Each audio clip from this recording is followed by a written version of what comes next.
Jail से जब से अरविंद केजरीवाल छूट कर आए हैं तब से वो लगातार बीजेपी पर हमलावर हैं। पहले पीएम मोदी के जीतने के बाद उन्होंने भविष्यवाणी की कि अमित शाह पीएम होंगे। फिर उन्होंने कहा कि बीजेपी योगी आदित्यनाथ से सीएम पद छीन लेगी। लेकिन अब उन्होंने एक और चीज निकाली है और वो ये है कि पीएम मोदी भगवान के अवतार हैं। और क्या इन शब्दों पर आरएसएस सही मानता है? उन्होंने ये सवाल पूछा है संघ से। बता दें कि अरविंद केजरीवाल को जेल जाना है फिर से 2 जून को। हालांकि उन्होंने सुप्रीम कोर्ट से फिर गुहार लगाई है कि वो 7 दिन तक जमानत की अवधि को बढ़ा दें। बता दें कि अरविंद केजरीवाल को अदालत ने चुनाव प्रचार को ध्यान में रखते हुए जमानत दी थी। 2014 में मोदी जी ने कहा कि वो देश के प्रधान सेवक हैं। 2019 में उन्होंने कहा कि वे चौकीदार हैं। अब 2024 में मोदी जी कह रहे हैं कि वो अपनी मां की कोख से पैदा नहीं हुए हैं बल्कि वे भगवान के अवतार हैं।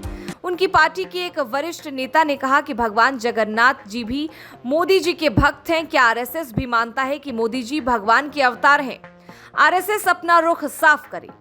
केजरीवाल ने बीजेपी की पूरी लोकसभा सीट से प्रत्याशी संबित पात्रा ने भगवान जगन्नाथ पर दिए बयान को लेकर कहा कि उनकी जुबान फिसल गई थी।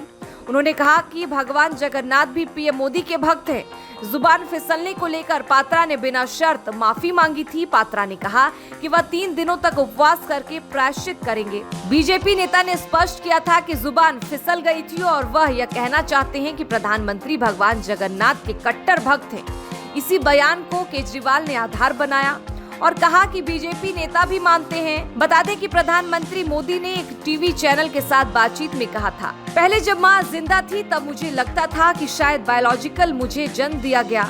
माँ के जाने के बाद इन सारे अनुभवों को मैं जोड़कर देखता हूँ तो मैं कन्विंस हो चुका हूँ।